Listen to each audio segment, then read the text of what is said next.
Այսօր մենք հավաքվել ենք այստեղ Հայաստանի Հանրապետության կառավարության շենքի առաջ,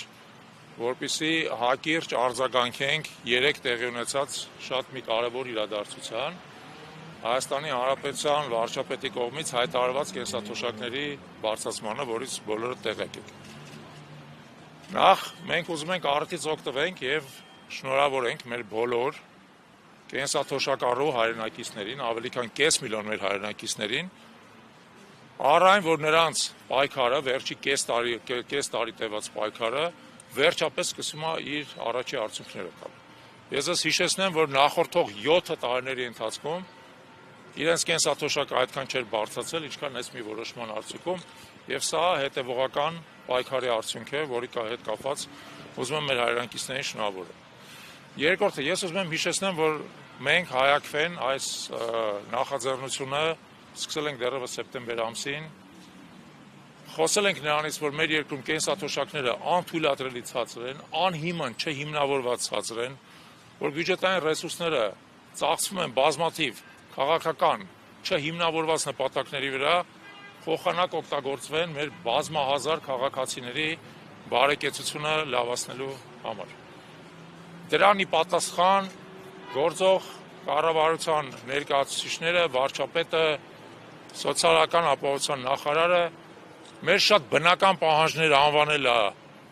անվանել են պոպուլիզմ, անվանել են հիբրիդային պատերազմ իրանց վարչախմբի դեմ, որը ընդհանրապես շատ ծաղրալի է, հայտարարել են բազմիցս, որ կենսաթոշակները բարձրացնելու իմաստ գոյություն չունի, որ կենսաթոշակառուները այդ գումարը չեն կարող ծախսել բոլոր դեպքերում, որ սա այս ամենը պոպուլիզմ է եւ անիմաստ է եւ այլն, եւ փառք Աստծո այդ անհեթեթ կուրսը, որ իրանք որդեգրել էին, վերջապես 3 եկավ իր տրամաբանական ապարտին, երբ որ իրանք ընդունեցին այն, ինչ որ բոլորիս համար ակնհայտ էր, որ մեր երկրում կենսաթոշակառուները բացարձակ իրավազուրկ, ստորացված վիճակում էին ապրում եւ նրանց խնդիրները պետք է սկսել լուծել։ Դրանով հանդերձ մենք համարում ենք, որ այս քայլը ոչ միայն ուշացած է, այլև բացարձակ կիսատ պռատ է։ Հիշեցնեմ, որ մենք պահանջում ենք, որ կենսաթոշակները պետք է բարձրանան առնվազն 50%-ով, եւ նույնիսկ 50% բարձրացումը բավարար չէր, որովհետեւ նույնիսկ 50% բարձրանալու դեպքում, օրինակ, նվազագույն կենսաթոշակը չէր հավասարվելու նվազագույն սպառողական զամբյուղին։ Հայաստանում նվազագույն սպառողական զամբյուղը 80,000 դրամ է հիմա, այն էլ պաշտոնական տվյալներով, նվազագույն կենսաթոշակը 36,000 դրամ է, նույնիսկ 50% բարձրանալու դեպքում 54,000-ը շարունակում է պակաս մնալ 80,000-ից, հա։ Ուստի մենք ունենք նաեւ երկրորդ պահանջը, որ 50% բարձրացնելուց հետո շարունակաբար ամեն տարի տեղի ունենային ինդեքսացիաներ կենսաթոշակների, մինչև նվազագույն կենսաթոշակը հավասարվեր նվազագույն սպառողական զամբյուղին եւ դրանից հետո երբեք չիջներ։ Ամեն տարի հաշվի առնելով գնաճը, հաշվի առնելով սպառողական զամբյուղի թանկացումը, տեղի ունենար կենսաթոշակների ինդեքսավորում եւ բարձրացում։ Ուստի մենք համարում ենք, որ այս քայլը ընդամենը մի կիսատ նախընտրական ժեստ է, կարելի է ասել ինչ որ իմաստով ընտրակաշառքի տրամաբանությամբ արվող եւ բնավ չի սպառում այն օրակարգը, որով մենք դուրս ենք եկել պայքարի։ Տեղեկացնեմ ձեզ, որ դեկտեմբեր ամսից սկսած մենք ստորագրավակ ենք իրականացնում, որպեսզի մեր հանրության պահանջը ներկայացնենք Հայաստանի Հանրապետության իշխանություններին, արդեն մի քանի տասնյակ հազար ստորագրություններ հավաքվել այդ պահանջի տակ, որն է առնվազն 50%-ով բարձրացնել կենսաթոշակները եւ հետո շարունակել դրանց ինդեքսավորումը։ Ուստի մենք արձանագրում ենք սա որպես առաջին փոքր հաղթանակ, բայց մեր պայքարը շարունակում ենք, մինչեւ մեր պահանջները ամբողջովին բավարարված կլինեն։ Նաեւ ուզում ենք արձանագրել, որ այս իշխանության դեմ հետեւողական պայքարը իր արդյունքները տալիս է դժվարությամբ, ոչ միանգամից, երկարատև պայքարի արդյունքում, բայց տեղի ունեցածը ցույց է տալիս, որ օգտվելով այն հնարավորություններից, որը տալիս է մեր սահմանադրությունը, մեր օրենքները, մենք կարող ենք պայքարել եւ արդյունքի հասնել։ Այդ իմաստով ուզում եմ շնորհակալություն հայտնել բոլոր նրանց, ովքեր այս ընթացքում մեզ աջակցել են, մասնապես մեր այն համակարգացիներին, որոնք մասնակցել են ստորագրավակին, իրանց ստորագրություններով ծանրացրել են մեր ուղերձի կշիռը,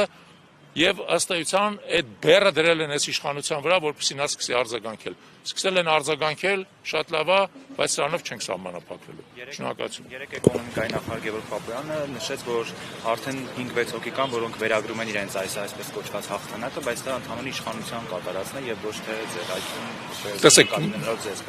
Ես ուզում եմ ասել հետեւյալը։ Մենք սեպտեմբեր ամսից առաջի անգամ այս խնդիրը բարձրացրել ենք։ Դրանից հետո հետևողականորեն սեպտեմբերից մինչև դեկտեմբեր ընկած ժամանակաշրջանում պարբերաբար ասուլիսներով, ելույթներով, հարցազրույցներով այս խնդիրը բացել ենք, իր տարբեր էլեմենտները բացահայտել ենք։ Դեկտեմբերին,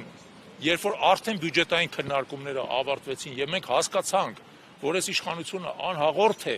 խնդրին, անհաղորդ է, ընդհակառակը ցինիկ պատասխաններ է տալիս, հայտարարում է, որ սա պոպուլիզմ է, որ կենսաթոշակառուները եթե փողը ստանան ծախսելու հնարավորություն միևնույնն չունեն, որ դա ոչ մի խնդիր չի լուծում, մենք դրանից հետո սկսեցինք ստորագրավակը, դա մեկ, եւ երկրորդը դուք կարող եք տեսնել իհարկե Երևանի քաղաքային իշխանությունները արգելեցին, բայց Գյումրիում ամենուրեք փակցված են մեր պաստառները այն պահանջով, որի մասին ես նոր ասացի, այսինքն 50% ավելացում եւ դրանից հետո ինդեքսավորում։ Այդ պաստառները մինչեւ հիմա էլ կան եւ դա ցույց է տալի, որ խնդիրը նրանում չի, թե սա ում հաղթանակն է, սա մեր քաղաքացիների հաղթանակն է։ Եվ սա այս վարչախմբի պարտությունն է, որովհետեւ նա մինչեւ վերջի շունչը փորձում էր դիմադրել նրան, ինչը բացարձակ բնական է, բարոյական է, օրինական է եւ ըստ էության արտացոլում է մեր հանրության շատ բնական պահանջը։ Ուստի սա մեր քաղաքացիների հաղթանակն է։ Իսկ ինչ փոխվեց։ Քանի որ Նիկոլ Փաշինյանը ասում էր, որ արդեն իսկ այս հետ վճարային այդ համակարգը քեշբեք, այսպես ասած, բարձրացում է եւ ամեն կերպ արտարացում են, որ չի կարող այսպես թոշակը բարձրանալ։ Ինչ փոխվեց։ Տեսեք, այս իշխանությունը հաճախ ապրում է իր պատրանքների դաշտում եւ փորձում է իր գլխում ծնված ըստ էության աղճատված սխեմաները պարտադրել հասարակությանը։ Փորձեց դա էլ պարտադրել, որ օրինակ ենթադրենք հետվճարները դա կենսաթոշակների բարձրացում է։ Այն դեպքում, երբ որ կենսաթոշակառուների ծախսերի զգալի մասը ոչ մի հետվճար չի ենթադրում։ Ուստի եթե դա նույնիսկ բարձրացում է, ապա չնչին 1000 դրամ կամ 2000 դրամ։ Մարդիկ համոզվեցին դրանով եւ այսպես ասած այդ սուտը, այդ կեղծ սխեման, որով փորձում են մարդկանց կերակրել, պարզապես իրան սպառեց եւ այս իշխանությունը ընտրություններից տարածորեն 3 ամիս առաջ հասկացավ, որ կենսաթոշակառուների հսկայական բազմությունը գալու է եւ իրանց դեմ ակտարկելու։ Այն ինչ իրանց համար սարսափ է, որտեղ իրանք համարում էին, որ կենսաթոշակառուները միևնույնն է կգան տարբեր նկատառումների ձեռնելով կքվեարկեն այս վարչախմբի օգտին։ Չենք վարկի, հիմա էլ նույնիսկ այս ամեն ինչ հետո չենք վարկի, որովհետեւ մարդիկ տեսնում են, այս կեղծիքը, այս խաբեությունը տեսնում են, որ իրանց փորձում են ընդամենը ընտրակաշարք առաջարկել։ Չեն վերցնելու ընտրակաշարքը, վերցնելու են այն ինչ որ իրանց օրինական հասանելիքն է եւ դեմ են հրապարակել։ Պարոն Չալաբյան, դուք ձեզ կողոպտված չեք զգում, որ նրանք փաստորեն ձեր ծրագիրը վերցրին եւ հիմա ծառայեցնում են իրենց նախընտրական քարոզարշավին։ Չէ, բացարձակ։ Ես կարծում եմ, որ տեսեք, մենք ընդհանրապես մեզ կողոպտված ենք զգում, որ մեր ծնողները, որոնք 40 եւ ավել տարիներ աշխատել են մեր երկրի բարեկեցության համար, այդ բարեկեցությունից այսօր մասնաբաժին չունեն։ Այդ դրանով ես կողոպտված եմ զգում, որովհետեւ ես ու իմ նման շատ միջին տարիքի մարդիկ ստիպված ենք մեր ծնողների նյութական բոլոր կարիքները ինքնուրույն հոգալ։ Այդ դրանով ես ինձ կողոպտված եմ զգում։ Ես ինձ բավարարված կզգամ այն ժամանակ, երբ որ մեր բոլորի ծնողները կապրեն եւ երբ որ մենք էլ դառնանք այդ տարիքի, բնականաբար ապրեն բարեկեցիկ կյանքով, որպեսզի իրանց բարեկեցությունը ապահովված լինի իրանց վաստակով եւ իրանց պետության հոգացությամբ։ Այդ ժամանակ ես իրանց բավարարված կզգամ։